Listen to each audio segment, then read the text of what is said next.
16 जून 2013 सुबह 8 बजे उत्तराखंड के एक छोटे से गांव में कुछ ऐसा हुआ जिसे आज तक लोग भूल नहीं पाए। धारी देवी की मूर्ति जो लगभग 500 वर्षों से अपने स्थान पर विराजमान थी, उसे सरकार ने हटा दिया और उसी शाम केदारनाथ और बद्रीनाथ की घाटियों में सबसे बड़ी तबाही शुरू हुई।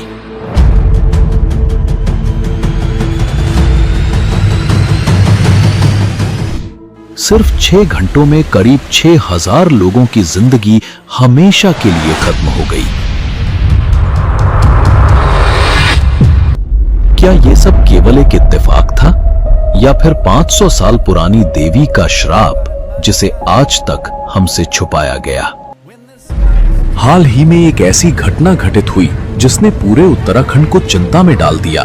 कहा जा रहा है कि अगर धारी देवी का ये मंदिर पानी में डूब गया तो फिर से उत्तराखंड पर वैसी ही तबाही टूट पड़ेगी जैसी 2013 में केदारनाथ में देखी गई थी। लेकिन सवाल यह है कि आखिर ऐसा क्या हुआ कि पूरा राज्य भयभीत है। कहा जाता है कि ये कोई साधारण देवी नहीं है। धारी देवी दिन में 3 बार अपना रूप बदलती है। सुबह के समय एक बालिका, दोपहर होते होते एक युवती और रात में एक वृद्धा का स्वरूप धारण करती है। ये सिर्फ कोई लोक कथा नहीं है, बल्कि भारतीय वैज्ञानिक भी इस रहस्य को स्वीकार कर चुके हैं।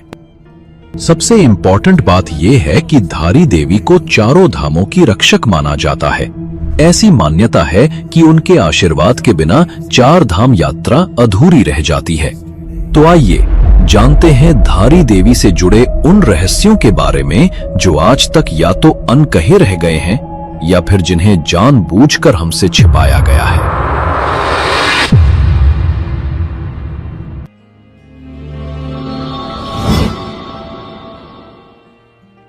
धारी देवी मंदिर भारत के उत्तराखंड राज्य के गढ़वाल क्षेत्र में श्रीनगर और रुद्रप्रयाग के मध्य अलकनंदा नदी के तट पर स्थित है। ये मंदिर 10 महाविद्याओं में से एक मां काली को समर्पित है और इसे अत्यंत रहस्यमयी एवं शक्तिशाली माना जाता है। धारी देवी को उत्तराखंड की संरक्षक देवी और 4 धामों की रक्षक के रूप में पूजा जाता है। इस कहानी की शुरुआत होती है साल 2006 में, जब एक बड़ी हाइड्रो इलेक्ट्रिक परियोजना के चलते धारी देवी की मूर्ति को उसके मूल स्थान से हटाने का प्रस्ताव सामने आया। अलकनंदा नदी पर बन रही थी 330 मेगावाट की श्रीनगर हाइड्रो इलेक्ट्रिक परियोजना, जो आने वाले समय में आसपास के इलाके को जलमग्न करने वाली थी। परियोजना के मुताबिक मंदिर जिस चट्टान पर स्थित था वो पूरे बांध के जलभराव क्षेत्र में डूबने वाला था। इसलिए प्रोजेक्ट अथॉरिटी ने एक योजना बनाई। मूर्ति को नीचे से हटाकर ऊंचाई पर एक सुरक्षित स्थान पर स्थानांतरित किया जाए। लेकिन क्या वाकई ये निर्णय सुरक्षित था या फिर ये वही भूल थी जिसने उत्तराखंड के इतिहास में सबसे बड़ी तबाही को न्योता दे दिया? वर्ष 2006 के बाद से ही ये मामला धीरे धीरे तूल पकड़ने लगा था। स्थानीय जनता और तमाम धार्मिक संगठनों ने मंदिर को हटाने के विरोध में आवाज बुलंद करनी शुरू कर दी। 2011 और 2012 के दौरान मंदिर को बचाने के लिए उत्तराखंड हाई कोर्ट और फिर सुप्रीम कोर्ट में याचिकाएं दायर की गईं। जुलाई 2012 में वरिष्ठ बीजेपी नेता लाल कृष्ण आडवाणी, सुषमा स्वराज और अरुण जेटली ने तत्कालीन प्रधानमंत्री डॉक्टर मनमोहन सिंह को एक संयुक्त मेमोरेंडम सौंपा।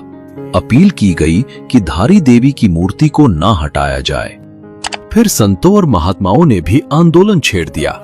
कुछ ने अनशन किया तो कुछ ने चेतावनी दी, अगर मां की मूर्ति को हटाया गया तो हम जल समाधि ले लेंगे। इसमें बीजेपी की नेता उमा भारती ने सबसे सख्त रुख अपनाया। उन्होंने खुलेआम सरकार को चेतावनी दी, अगर मंदिर को छेड़ा गया तो मैं जल समाधि ले लूंगी। वो कई बार मंदिर स्थल पर गईं और स्थानीय विरोध प्रदर्शनों का नेतृत्व भी किया। इतना ही नहीं, केंद्रीय पर्यावरण मंत्रालय ने भी मंदिर के वर्तमान स्थान को बनाए रखने की वकालत की। सुप्रीम कोर्ट में कहा गया कि धारी देवी को हटाना धार्मिक आस्थाओं का उल्लंघन होगा, मगर कोर्ट ने मंत्रालय को फटकार लगाई और कहा कि जब समाधान आपकी ही समिति ने सुझाया था तो अब आप उसे कैसे नकार सकते हैं? आखिरकार अदालत ने आदेश दिया कि मंदिर को ऊंचे प्लेटफॉर्म पर स्थानांतरित किया जाए। मां धारी देवी को उनके स्थान से हटाना दरअसल कुदरत के कोप को खुला निमंत्रण देना था, क्योंकि इस घटना के पीछे छिपा है एक ऐसा श्राप जो शायद सदियों से दबा रहा और जिसे आज तक हमसे छुपाया गया। दोस्तों, आगे बढ़ने से पहले आपको ये वीडियो अच्छा लग रहा है तो एक लाइक जरूर कर दीजिए और कमेंट में दिल से जय मां धारी देवी लिखिए। अगर आप ऐसे ही रहस्यमय ऐतिहासिक डॉक्यूमेंट्री वीडियो देखना चाहते हैं तो अभी चैनल को सब्सक्राइब कर लीजिए और बेल आइकन भी दबा दीजिए। धारी सेवा समिति नामक एक स्थानीय महिला संगठन ने लगातार 3 वर्षों तक धरना प्रदर्शन किया। वर्ष 2013 तक उनके धरने को 1100 दिन पूरे हो चुके थे। इसके बावजूद देवी की मूर्ति को हटाने का निर्णय लिया गया। इतना ही नहीं, स्थानीय लोगों का आरोप है कि जून 2013 में मानसून पूर्व की बारिश का लाभ उठाकर परियोजना कंपनी ने मूर्ति स्थानांतरण की प्रक्रिया को अचानक तेज कर दिया। कुछ लोगों ने तो यहां तक आरोप लगाया कि कंपनी ने सुरंगों से पानी छोड़कर मंदिर के चारों ओर जल स्तर को कृत्रिम रूप से बढ़ा दिया ताकि आपातकाल की स्थिति का हवाला देकर मूर्ति को जल्दी हटाया जा सके। फिर 16 जून 2013 की शाम जब भारी बारिश और बाढ़ की चेतावनी दी गई तो मंदिर समिति ने मजबूर होकर देवी की मूर्ति को ऊंचे अस्थायी चबूतरे पर स्थानांतरित करने की अनुमति दी। इसलिए 3 पुजारियों और 2 स्थानीय लोगों ने मिलकर मूर्ति को शिला से अलग किया। प्रत्यक्षदर्शियों के अनुसार जैसे ही मूर्ति को उठाया गया, आकाश में जबरदस्त बिजली चमकी, तेज गर्जना हुई और मूसलाधार बारिश शुरू हो गई। यह दृश्य देखकर वहां मौजूद लोग डर से कांप उठे और इसे देवी के क्रोध का संकेत मानने लगे। धारी देवी मंदिर समिति के पूर्व सचिव देवी प्रसाद पांडे कहते हैं, शाम तक मंदिर घुटनों तक पानी में डूब गया था। ऐसी खबरें थीं कि रात में भारी बारिश होगी, इसलिए धारी देवी की मूर्ति को हटाना ही एकमात्र विकल्प बचा था। हमने शाम 6:30 तक मूर्ति को वहां से हटा दिया। 500 साल तक किसी ने भी धारी देवी की मूर्ति को छूने की हिम्मत नहीं की, लेकिन 2013 में जब सरकार ने वो मूर्ति हटाई तो क्या हुआ वो पूरा देश जानता है। भारत के इतिहास की सबसे भयानक प्राकृतिक आपदा ने दस्तक दी और इस तबाही का राज शायद उसी मूर्ति में छुपा हुआ था।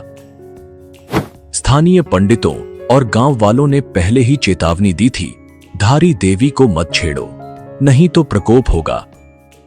लेकिन जब उनकी बात को नजरअंदाज किया गया तो ऐसी कुदरती आफत आई कि पूरा देश हिल गया। जैसे ही शाम 6:30 बजे धारी देवी की मूर्ति का स्थानांतरण पूरा हुआ, ठीक 1 घंटे बाद 7:30 बजे केदारनाथ में पहला बादल फटा। यह एक जोरदार विस्फोट जैसा प्रतीत हुआ जिसने वहां मौजूद अधिकतर घरों को हिलाकर रख दिया।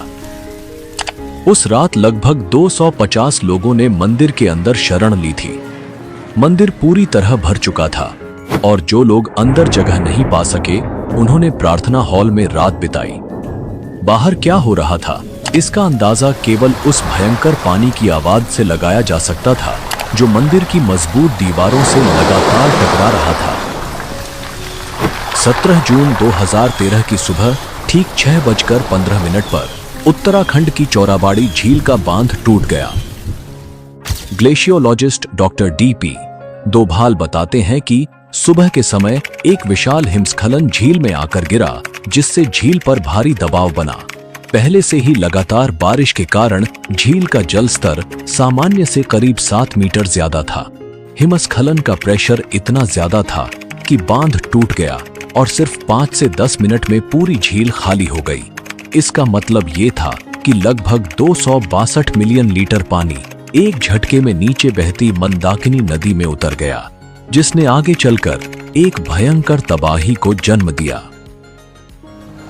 सुबह 7 बजे तक चौराबाड़ी झील से निकला पानी और मलबा विनाश की एक बाढ़ बनकर मंदाकिनी नदी के दोनों किनारों को अपने साथ बहाता हुआ केदारनाथ में प्रवेश कर चुका था।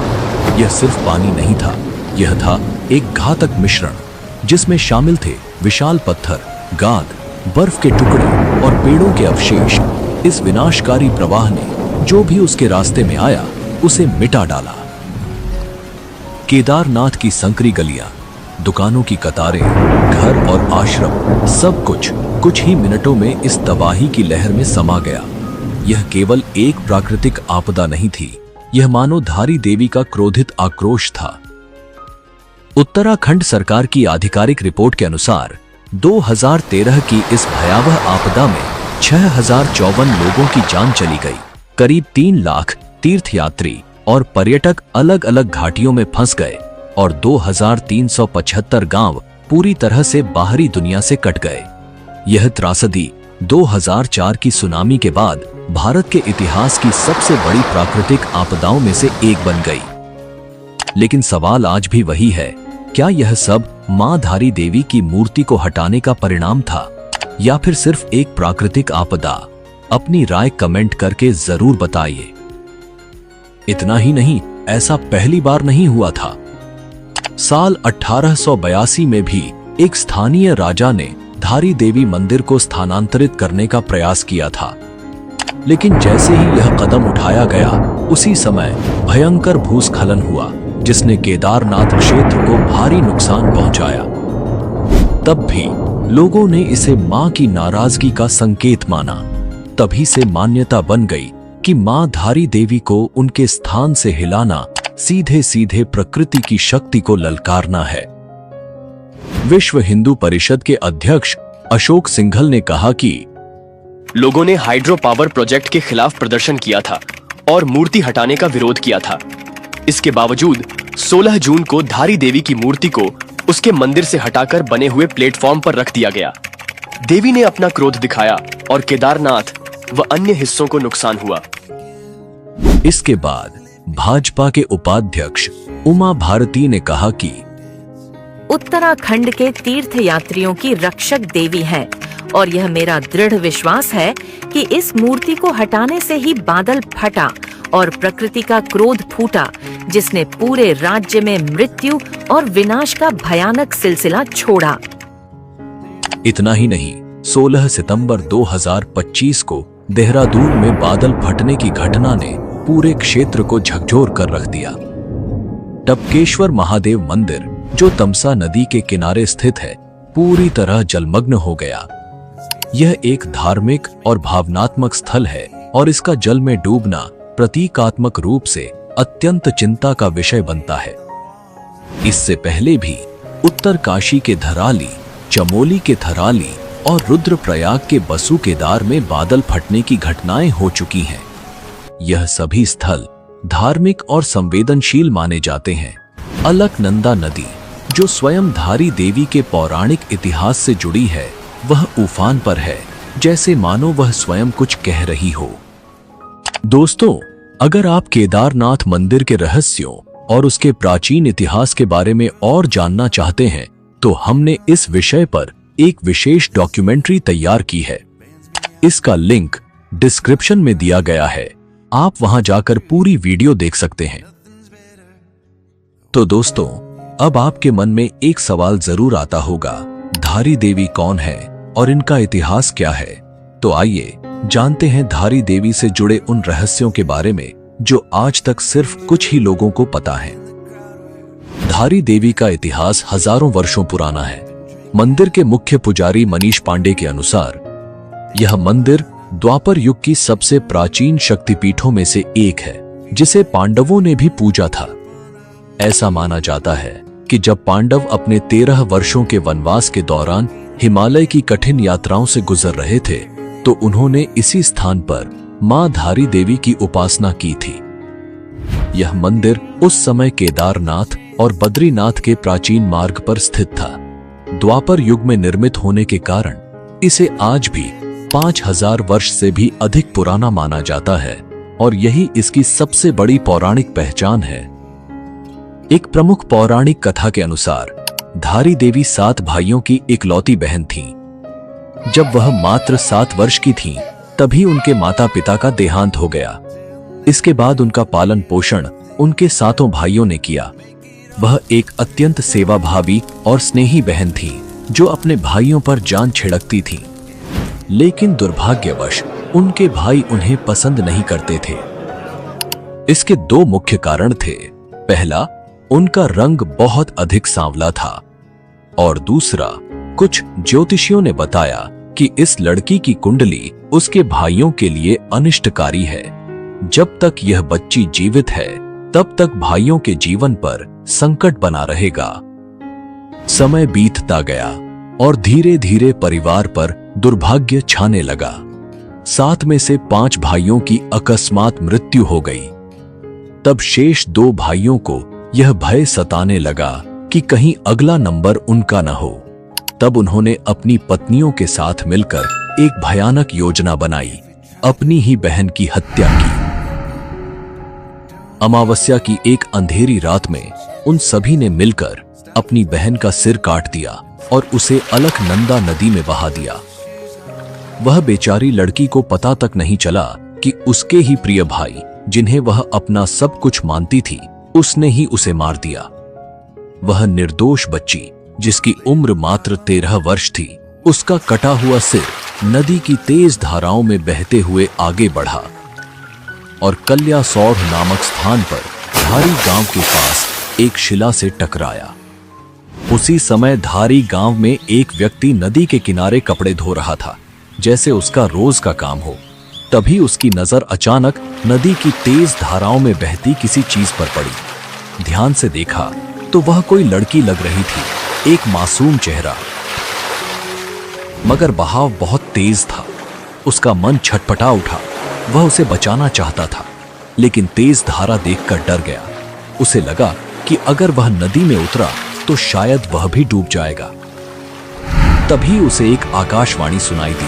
तू घबरा मत, तू मुझे यहाँ से बचा। मैं तुझे वचन देती हूँ, तू जहाँ जहाँ पैर रखेगा मैं वहाँ वहाँ सीढ़ी बना दूंगी। जैसे ही वह व्यक्ति नदी में कन्या को बचाने के लिए आगे बढ़ा, एक अद्भुत चमत्कार हुआ। जहाँ जहाँ उस व्यक्ति ने अपने पैर रखे, वहाँ वहाँ पर सीढ़ियां बनती गईं। जब वह व्यक्ति पास पहुंचा तो उसे केवल एक कटा हुआ सिर मिला, जिससे वह डर गया। तब उस सिर से फिर दिव्य आवाज आई, मैं शक्ति का रूप हूँ, मेरे सिर को पास के पवित्र स्थान पर स्थापित कर दे। उस व्यक्ति ने वैसा ही किया और इस तरह मां धारी देवी की पूजा की शुरुआत हुई। धारी देवी के शरीर का निचला हिस्सा बहते हुए कालीमठ पहुंचा, जहां आज भी यहां मां मैथानी या काली देवी के नाम से पूजा जाता है। यह हिंदू धर्म में अत्यंत दुर्लभ द्विभागीय पूजा पद्धति है, जहां ऊपरी हिस्सा धारी देवी मंदिर में और निचला हिस्सा काली मठ में पूजा जाता है। अब बात करते हैं धारी देवी मंदिर की सबसे चर्चित और रहस्यमय विशेषता के बारे में। देवी की मूर्ति दिन में 3 बार अपना रूप बदलती है।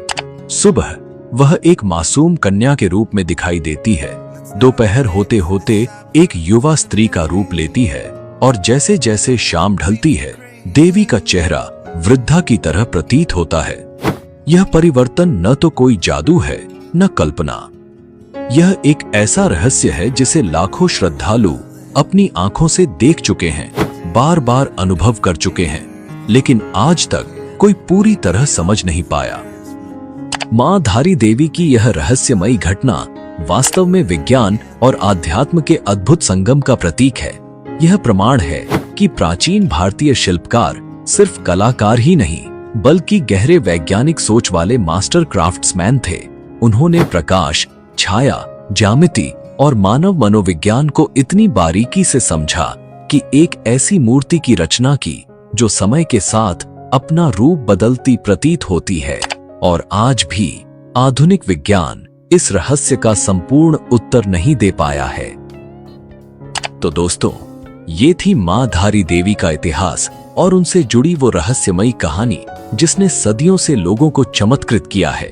भारत जैसे महान देश में आज भी न जाने कितने ऐसे रहस्यमय मंदिर हैं जिनके बारे में हम में से ज्यादातर लोग जानते ही नहीं। लेकिन चिंता मत कीजिए, हम एक एक करके हर मंदिर की सच्ची कथा और रहस्य लेकर आएंगे, ताकि हमारी संस्कृति, आस्था और इतिहास को नई पीढ़ी तक पहुंचाया जा सके। मैं आपसे यह नहीं कहूंगा कि चैनल सब्सक्राइब जरूर करें, लेकिन हां, अपने बच्चों और परिवार को ऐसे वीडियो जरूर दिखाइए ताकि वे जान सकें कि भारत सिर्फ जमीन का टुकड़ा नहीं, यह श्रद्धा, आस्था और अद्भुत विरासत की भूमि है। मिलते हैं अगली डॉक्यूमेंट्री में एक और नई कथा के साथ। तब तक के लिए धन्यवाद। जय हिंद, जय भारत।